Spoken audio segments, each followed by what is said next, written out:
Hey, today we're focusing on the environmental challenges facing our world with Rebecca Bratspies, founding director of the Center for Urban Environmental Reform. She's the author of an award-winning environmental justice comic book series, the Environmental Justice Chronicles. The three books, Mayah's Lot, Bina's Plant, and Troops Run, are designed to bring environmental literacy to a new generation of environmental leaders. So stay with us. Welcome to Lean to the Left, home of no-holds-barred commentary, plus interviews with fascinating people, some of them top experts, others simply with interesting stories to tell. You'll never know who'll show up at Lean to the Left. Now here's your host, Bob Gaddy. Now, Mark Bello and I are delighted to welcome Rebecca Bratspies to our podcast. Rebecca is an award-winning author, scholar, and speaker, and executive director of the Center for Urban Environmental Reform. That's a social justice initiative of the City University of New York School of Law, where Bratspies is a professor of law. Her most recent book, Naming Gotham: The Villains, Rogues, and Heroes Behind New York Place Names, uses the names New York gives its roads and bridges to tell bigger stories about racial and class politics, and to highlight who has the power to name things and who gets to define what counts as history. Rebecca Bratspies, thanks for joining us for our podcast today. Thank you so much. I'm delighted to be here. Hey, tell us about the Center for Urban Environmental Reform. You're the founding director of the center. Why was it established? It was established because as a public university in New York City, right, the City University of New York Law School is here to both educate people and to serve the city of New York. And an area where there was a desperate need for assistance is in communities that are trying to organize around questions of environmental justice. So we're not their lawyers, but we support them and help them understand what kind of processes they need to navigate, what kinds of arguments are likely to resonate with the discretion that a decision maker might have. And we work alongside communities as they struggle for liberation. Okay. Rebecca, it's wonderful to have you. I listened to your testimony before the New York City Racial Justice Commission. That's about 2 years ago. Yes, it was fascinating stuff. You speak of structural racism, redlining, the fact that people of color and poor are far more prone to COVID or respiratory disease or certain types of cancer. Mm-hmm. And basically, you're essentially establishing that they're victims of what you call environmental justice. I'd like you to define environmental injustice or environmental justice. Mm-hmm. And I'd also like to know whether anything's changed in 2 years and what your current aims and objectives are in trying to establish environmental justice in America. Okay, so I'm going to take those one by one. I might forget along the way. Environmental justice is the basic notion that everyone is entitled to fair treatment with regard to the environment and to meaningful consultation for decisions that affect them. So it's got both a substantive and a procedural component. The fair treatment part is that everyone has the right to breathe air that is not going to make them sick, to drink water that is not going to poison them, and to live on land that is not going to make them ill. Right? That is the core of fair treatment. Meaningful involvement is about having a voice that is heard in the process of making decisions, that decision makers actually listen to and respond to in some fashion. Doesn't mean you always get what you want, but it means that you are part of the decisions that affect you and have a real voice in the outcome. And that's environmental justice. Unfortunately, what we see a lot of across the country and around the world is environmental injustice. The lack of substantive equality with regard to a safe environment and lack of access to the processes by which these decisions are made.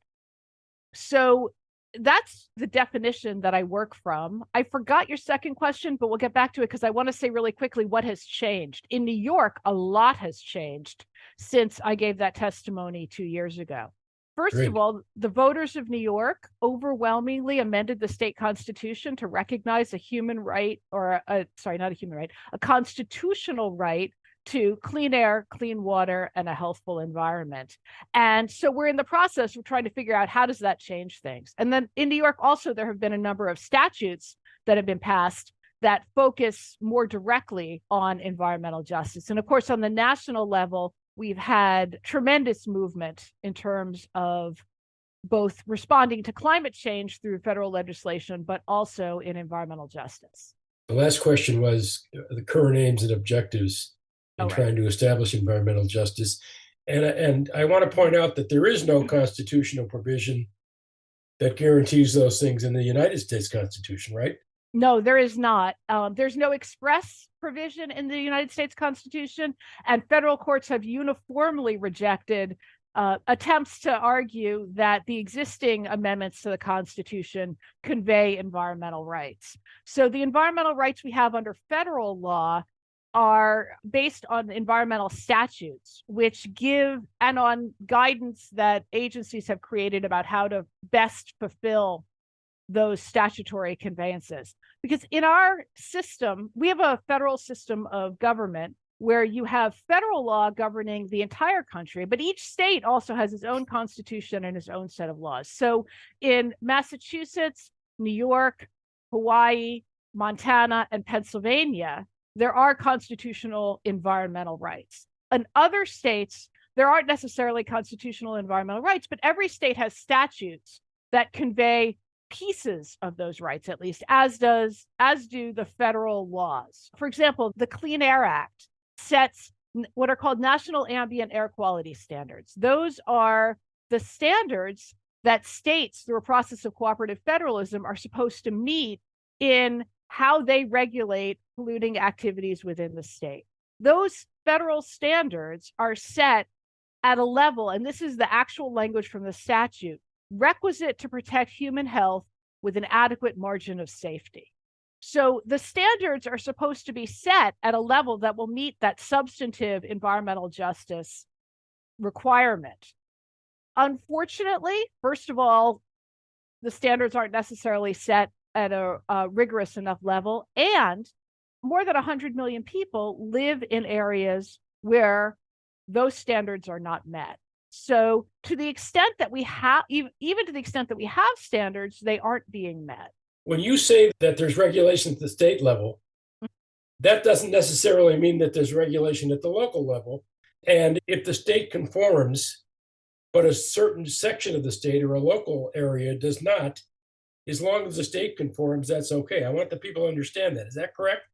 Yeah, so that's the huge environmental justice challenge, is that the standards are set. First of all, the air quality standards are set for the nation as a whole, and they are assessed on the county level. So even if a county is in compliance, that doesn't mean that the air that everybody breathes in that county is in compliance. It means that where the sensors are, the air is in compliance. And some of the regions that are assessed, first of all, a lot of the counties are not in compliance, but for the ones that are, what we often see is that polluting infrastructure is concentrated in maybe a small portion of a county. That's usually the portion that is heavily populated with Black and brown residents, and it's often the area that is the poorest area of the county. That area might have really bad air quality, but the rest of the county, as a result of concentrating all that polluting infrastructure into a small place, the rest of the county might have pretty good air quality. And it's that concentration of polluting infrastructure in the most vulnerable communities, the communities with the least political influence, the communities that are overwhelmingly Black and brown, that is why many people refer to this not just as an environmental injustice problem, but as an environmental racism problem. Rebecca, I want to talk to you about the Montana court decision that came down just recently, where they ruled that the state's constitution does indeed guarantee the right of all citizens to live in a clean, safe, and healthy environment. You're a friend of Mayah Van Rossum, who I had on this show recently, who talked about this. And she's leading efforts across the nation to get other states to do the same thing. What are your thoughts about all of that? I was very influential in New York in the struggle to amend our state constitution. And she's been a leader in Pennsylvania in interpreting the state constitution there. Mm-hmm. So Montana is really interesting because Montana amended its constitution 50 years ago to add 3 environmental provisions. There's an express right to a healthy environment. There's a state obligation to protect and preserve the environment for present generations and future generations. And then the preamble also refers to the rights of future generations. So it was a pretty clear-cut case in Montana. What the young plaintiffs were objecting to was a state statute ordering the environmental agency to never consider carbon emissions as part of making decisions about fossil fuel extraction in the state. Why? Which is irrational, first of all, but it also is directly in contravention with those constitutional provisions. And that's what the court decided in a very detailed, this law that Montana had enacted was harming the youth plaintiffs and would continue to harm them into the future, and that it was not necessary for any compelling state purpose, which is the standard for assessing the constitutionality of something that implicates a fundamental right. Okay. Rebecca, lawyer to lawyer, Rebecca, I don't see how Montana could have decided that any other way. How do you carve out an exception for carbon emissions? It is completely irrational. The Montana legislature was basically grandstanding. It was a wholly political decision, not one that had any basis in any kind of science. And in fact, the head of the Montana agency was the only witness that Montana put on, testified that he had never heard of the Intergovernmental Panel on Climate Change. I don't know if he was under oath. I don't know if that was true or not, but it was ridiculous regardless. What are the laws? What are the perjury laws in the state? Yeah, they're pretty much the same everywhere. The Montana Attorney General said they're going to appeal right away. They are going to appeal right away. Their argument is probably going to be either that the plaintiffs do not have standing.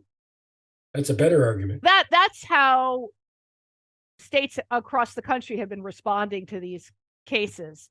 In order to have standing, there are 3 basic elements that you have to have. You have to have an actual injury. You have to have that injury has to be caused by the conduct of the defendant, and the injury has to be redressable by something that the court could order. And that's why it matters so much that the court made an extremely detailed 100+ factual finding decision, because what the court did was lay out very clearly what the injury was that these plaintiffs were already experiencing and would continue to experience, and how Montana was causing that injury, right? It wasn't the whole cause, but it was clearly one of the causes, and that those injuries were redressable by Montana changing its law to account for climate change and make decisions accordingly. It sounds like they anticipated the appeal. Yeah, not only obviously the plaintiffs were expecting an appeal, but the court wrote a decision, I think, with the Montana Supreme Court in mind. This case had already gone up to the Montana Supreme Court twice because the state was trying to get rid of it. And twice, the Montana Supreme Court refused to dismiss the case. So now they're going to get the case again on a very extensive factual record, right? Facts are not up for negotiation on appeal. Only the legal standards and the application of the legal standards are up for negotiation on appeal. And so that's why it really matters that the court was very detailed and very specific about how these plaintiffs meet the legal threshold for bringing the case and why they should win. These plaintiffs, they were college kids or what? Some of them are now, and they were much younger when it started. This actually was a pretty rapid case in terms of how long litigation can take. It was filed, I think, in 20. So it's been a 3-year process to get to this decision. Some of the plaintiffs are now in college. They were all young people when they started, the kind of young people that the comic books that I work with are designed to target. Yeah, I want to talk to you about those comic books. You're a law professor. What prompted you to start doing environmental justice comic books? So I do a lot of work in New York City public schools. And always when I would go into a classroom, one of the first questions I would ask is, do you live in an environment? And there was always at least one kid who said, no, I don't. Because to them, the environment was someplace pristine with trees and bunnies. And like, I'm all for trees and bunnies in pristine places, don't get me wrong. But we're an increasingly urban country. We're an increasingly urban world. And if young people in the cities don't think that they live in an environment and that environmental protection is about them and the places that they live, we're not going to make the progress we need to make. So I wanted to create something that would reach people who weren't already interested in the environment. And I partnered with an unbelievable artist. The comic books are gorgeous. They're really just so beautifully done because he's incredibly talented. Charlie LaGreca Velasco is his name. And what we did was we tried to create books that both were fun and interesting, and like you could read them just as a book. Mm-hmm. And at the same time, we're teaching tools that would help people understand how to develop an environmental advocacy campaign and how to build a community advocacy structure, and then use it to intervene in legal decision making. How is that working out? Are the books being used to build a new generation of environmental leaders? I hope they're being used to build a new generation of environmental leaders. They're definitely being used. Chicago adopted the first book, Mayah's Lot, as part of its equity curriculum. Urban Waters also adopted Mayah's Lot as part of its environmental education curriculum. I get permission requests from teachers across the country at the university level, at the law school level, as well as at the high school level. The books are available for free download for any educational or nonprofit use from my website, which is just my name, RebeccaBratspies.com. You can also get them from the website of the Center for Urban Environmental Reform, but it's a little less user-friendly. They're free? Yeah. Are schools downloading them by the thousands? I would think so. I don't know. Part of why I'm here is I'm really trying to get the word out. I'm always disappointed when people don't know about them. EPA just gave us, Charlie and me, their 2023 Clean Air Act award. I'm messing up the name, but it's the Clean Air Act Award for Excellence in Education and Outreach. Well, and we're hoping that that's going to make it more visible. But that's always the challenge when you have an educational tool, is just making sure that people know about it. How would you characterize the state of our climate today and the importance of moving our energy sources from fossil fuels like coal to renewables like wind and solar? We're facing a crisis. We are in the middle of a climate crisis. It's only going to get worse.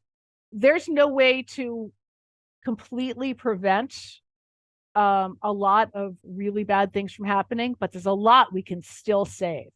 And we need to take action today. 10 years ago would have been better. 20 years ago would have been even better. But today is a whole lot better than tomorrow or next year or in a decade. Nearly 150 million Americans were under heat alerts just yesterday, or the day before yesterday, after July marked the planet's hottest month on record.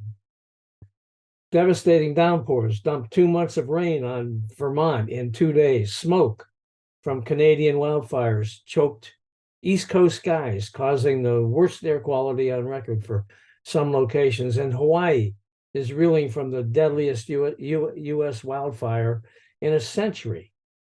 Yet a new Washington Post University of Maryland poll showed that only 35% of Republicans and Republican-leaning independents think climate change is a major factor, compared to 85% of Democrats. I want to know what it will take to convince the doubters that extreme weather patterns like this that we're experiencing are caused, at least in large measure, by man and our reliance on fossil fuels. We'll talk about that with Rebecca Bratspies and Mark Bello when we come back from this short break. fossil fuel industry has spent hundreds of millions of dollars doing exactly what the cigarette industry did with regard to smoking, trying to say, it's not proven, there's a doubt. Let's not be hasty, let's figure this out. It's not surprising that those hundreds of millions of dollars have created confusion in the minds of people, especially people who are being told by their political leaders that either this is a hoax, or it's something that's natural, or that there's nothing we can do about it. Neither of those are true. It is definitely not a hoax. Climate change is real. It is happening. It is happening more rapidly, unfortunately, than we expected. It is not natural. The changes that we're seeing are far beyond anything since, I forget the name of the period. The Earth has had periods like this before, but we as human beings have not existed during them. And there's no guarantee that whatever changes happen will be compatible with our societies and our civilizations. But it's also not too late. It's not, climate doomism, I think, is as much an enemy as climate denial is, because the sense of the ice sheets are melting, we're doomed. The ice sheets are melting, and the sea level will rise. We've locked that in. But every step that we take prevents further catastrophe, right? We can limit the damage. We can still pass our children and our grandchildren a world that they can live and thrive in. But we have to act, and we have to act now. I think it's really important to be doing what you're doing, and that's working with kids with your comic books to try to get them to understand what's going on. They are the ones, our children and grandchildren, they're the ones that really are going to be dealing with this going forward. We used to say that. We used to say this was about our children and our grandchildren, but it's now about us, because yes, our children and our grandchildren are going to be inheriting this world, but so are we, right? We are living in this world, and our current selves and our future selves are in jeopardy. And I think that reality is changing the way people think about climate change. I'm actually a cautious optimist, is what I would say. I think that first of all, I think that the technology is leaping ahead, and we are going to have a transition to clean energy, regardless of whether or not that 35% of Republicans agrees or not, because in terms of technology, it makes sense. Yeah. I do a series of podcasts with an energy environmentalist, a guy by the name of Jack Kerfoot, who actually started out his career in the oil industry, but now he's a huge advocate for renewable, and he's a scientist, and he's just based on everything is fact with Jack.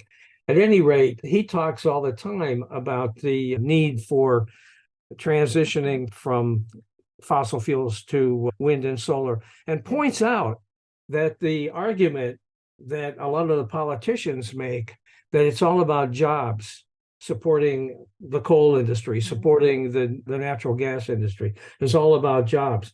His documented information shows that there are far more jobs provided in solar and wind and renewable than in coal. And the coal mines are dying out regardless. They're going to be gone. They're not there forever. Wind and solar is. Yeah, it's very true. There does seem to be a corporate effort, like with electric vehicles and what have you, to change despite that 35%. Yeah. So I share your optimism. How do you convince the doubters, though, to Bob's question? That's it. I don't know that you do. I think you move forward and eventually they pick up the rear. Really, you don't need everybody to agree. You just need to move forward. We'll just drag them kicking and screaming, right? Look what's going on with electric vehicles right now.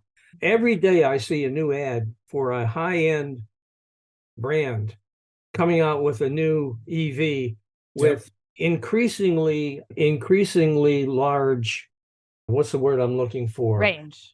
So that they'll the range. Right. Yeah. But what I want to know here, I live in Myrtle Beach, South Carolina.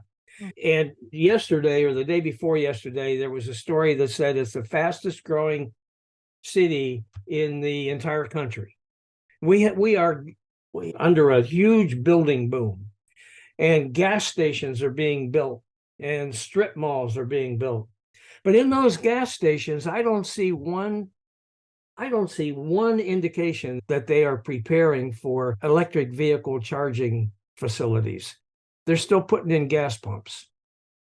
They're going to be stranded assets, and they're going to be stranded assets much more rapidly than they realize. Yeah. I know my next car is going to be an EV. Fantastic. Didn't the recent legislation, I think the Inflation Reduction Act, didn't that or the Infrastructure Act, didn't that include money for charging stations around the country? Yes, it did. It did. Yeah, you can already easily drive across the country in EVs. They're charging stations all over the place. Almost every hotel has them. If you're a guest traveling the country, my brother-in-law's a car guy. He works for Audi, and he likes cars as cars. Yeah. And he did a cross-country trip in an EV just to see what it would be like, and blogged about it.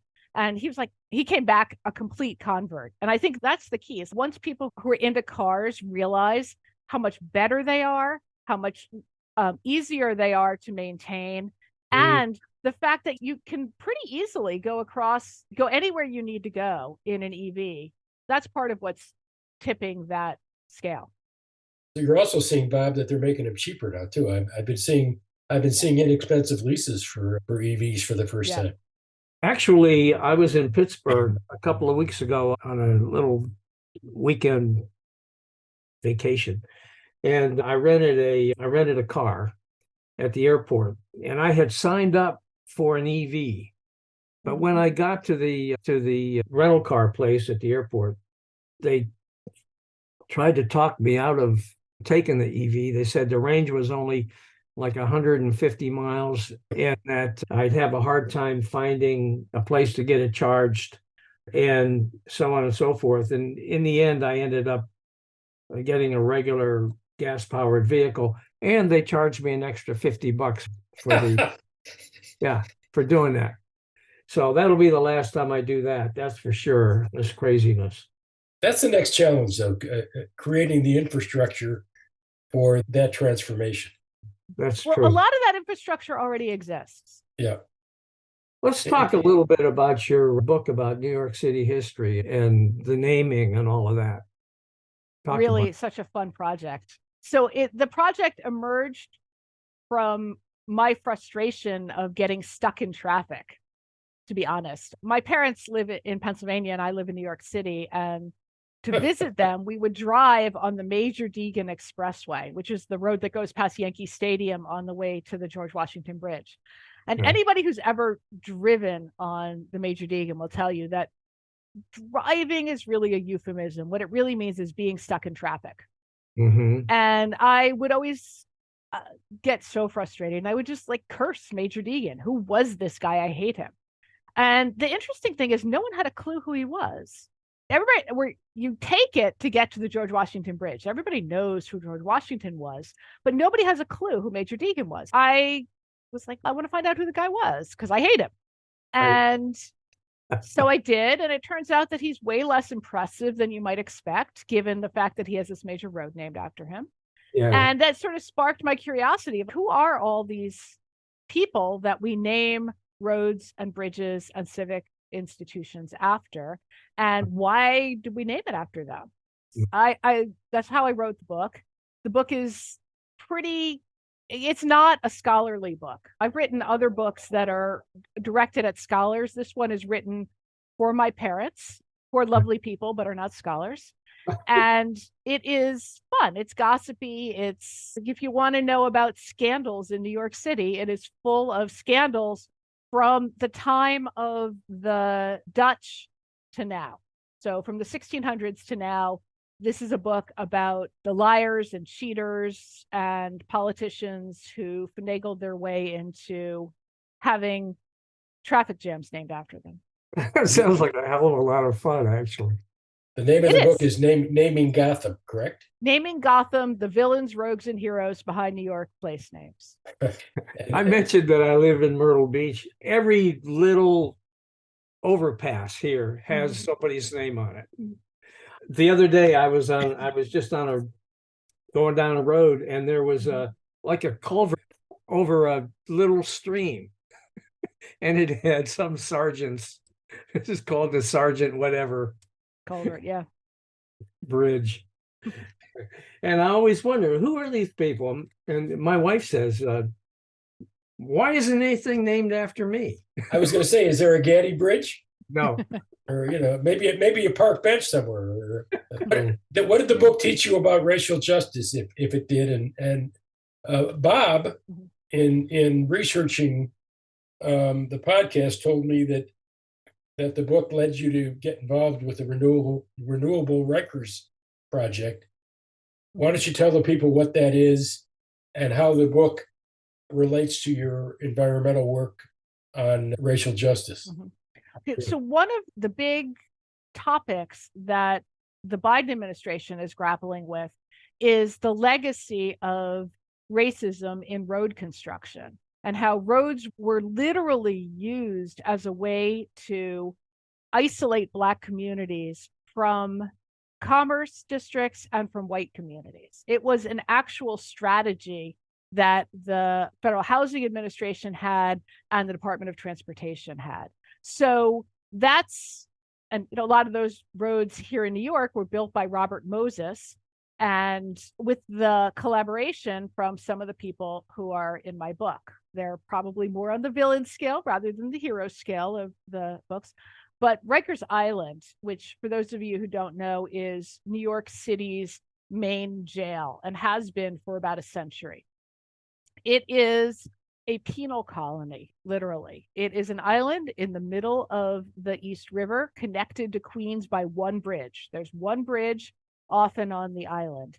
People have been dying at Rikers Island at a truly alarming rate, so much so that there's a good possibility that management of the federal prisons will be put into federal receivership. The Rikers Island jail will be put into federal receivership very soon. It is a place that is toxic by every measure that a place could be toxic. What happens there is toxic. It's incredibly violent. It's poorly run. The infrastructure is run down, ill-maintained, and not conducive to either health or to safety. But the island itself is also toxic. And that's sort of an interesting story. It goes back to the Rikers family that owned the island. The von Rykens were Dutch settlers who got title to the land as one of the last things that Peter Stuyvesant did before the British conquered New Amsterdam and took it over. The von Rykens then anglicized their names because they went with the flow to Rikers. They were a slaveholding family. They made a fortune off of enslaved labor that they then parlayed into social and political influence. And one of the main villains in Naming Gotham is Richard Riker, who was the city's recorder, which was like a municipal judge in the 1830s, 1840s. And his task as recorder was, among other things, to oversee the manumission of slaves as New York was ending slavery, but also to enforce the Fugitive Slave Act. And he got together with the police chief and a couple other political actors and created what came to be known as the Kidnapping Club. We're in the mid 1800s here, right? Yes, which the run up to the Civil War.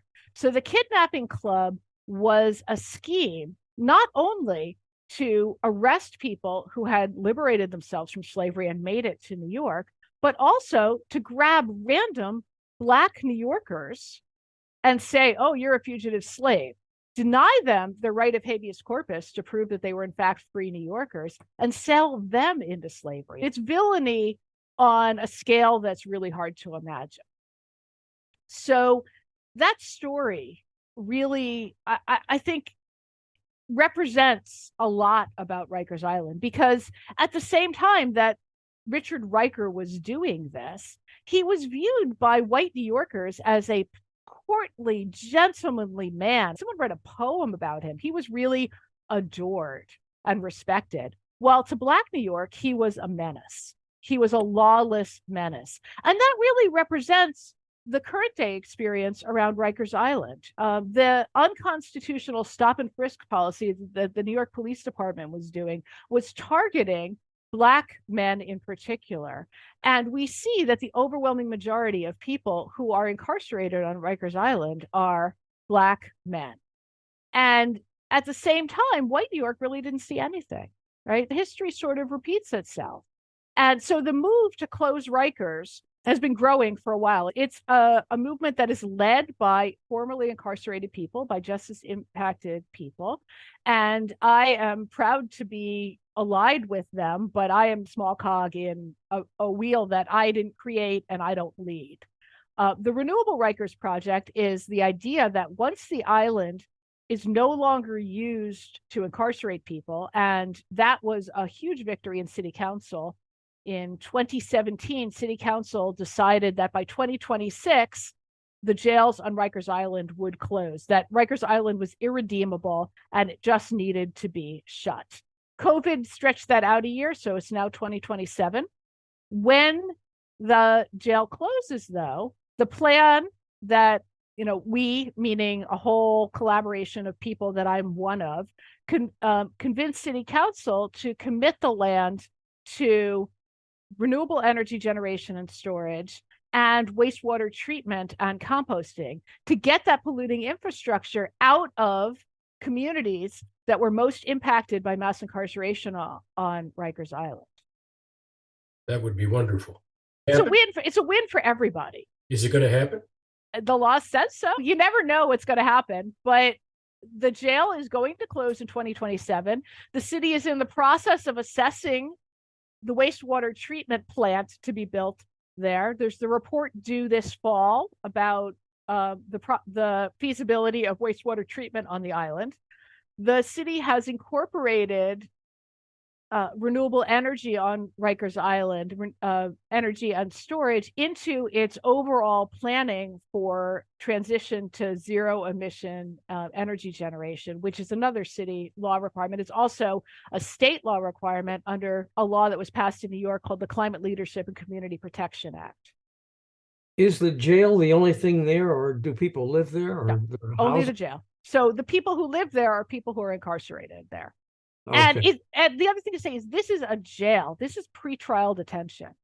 Almost every single person who is being held on Rikers Island is being held pretrial. They're people who have been convicted of nothing but can't afford bail. So this is really about being poor much more than anything else. So Trump doesn't need to worry about going to Rikers Island if he's convicted in New York, right? No, he would go, if he's convicted in New York, he would go to a real prison. He would not be serving his sentence at the municipal jail. Okay. Do you have anything else you'd like to talk about, Rebecca? This has been good. It's really been fun. I would encourage everybody, check out the comic books. Like I said, they're available for free download. My book is really fun. I'd love you to check it out. I'm sure you could get it from your library if you don't want to buy it, but it's available wherever books are sold. I've always wanted to say that. You always wanted to say that. Rebecca, two years ago, Bob's Baltimore Orioles were the worst team in baseball, and now they're contending for the World Series. So it's all positive. Yeah, there's a chapter on Shea what happened to Shea? Is Shea being used right now? Shea Stadium was demolished, and that's where Citi Field is. So the Mets play in the same location, but Citi Field is on Shea's property. Okay. I didn't know that. And there's still a bridge there named after Shea. But the funny thing is that when they named Shea Stadium after William Shea while he was still alive. And his comment was, 15 minutes after I die, they're going to change the name. And so he would be totally down with the fact that there's a new stadium there. It's a beautiful stadium. I've been there. It is. So Shea is in your book? Shea is in the book. Cool. I got to get this book. Yeah, we got to get the book. All right. It's been great fun, Rebecca, and we learned a lot. And I thank you for being with us on both the Justice Counts and Lean to the Left podcasts. Thank you. Thank you. Now just one more break and I'll be right back with some closing comments. Hey guys, thanks for listening. Hope you enjoyed this podcast and that you'll come back on a regular basis and check out our interviews with guests on topics that I hope you find interesting, entertaining, and enlightening. Our episodes stream weekly, every Monday. Let your friends know about this podcast and take a minute to subscribe. Just go to podcast.leantotheleft.net to subscribe, check out the upcoming interview schedule, and listen to all of our episodes. And follow us on social media. Facebook at the Lean to the Left Podcast, Twitter at Lean to the Left 1, Instagram at @BobGaddy_Lean to the Left, and TikTok at Lean to the Left. And you can watch the episodes at YouTube at Lean to the Left. And don't forget to visit our blog site, leantotheleft.net, where you'll find commentary on the news by some excellent writers with progressive perspectives on a whole range of topics. You can sign up as a member there, and of course, it's all free. Now, this is Bob Gaddy signing off for Lean to the Left. Thanks for sharing your time with us.